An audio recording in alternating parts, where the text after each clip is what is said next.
Hindi pa to yung ulam na. Kasi mas masarap pag matagal siya naka-marinate. Bukas na lang.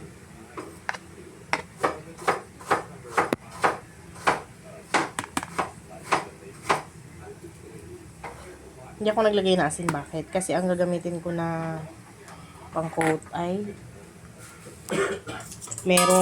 templado na yon.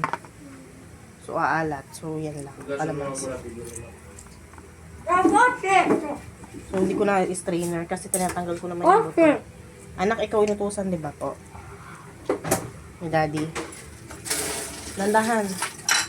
Landahan sa tubig. Buksan mo muna. Yan. Tapos tsaka mo hugasan ng maayos. Ayan.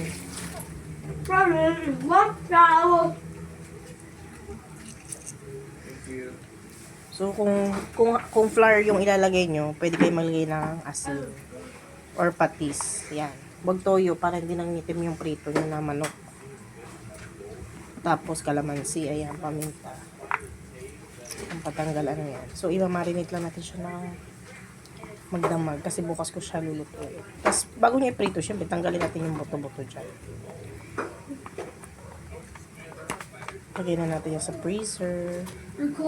So, ganito karami. Ilan to? Papartiran natin ng gulay. Or sabaw. Malunggay ganyan. So, 2, 4, 5 pieces.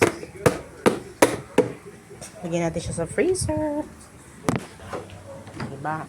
Akala na naman to mamaya na ice cream to. Kapag bumukas yun ng freezer. Kasi, ito kasi ice cream din, oh. Pero isda yan. Ang ganda kasi niya lagayan ng mga diba?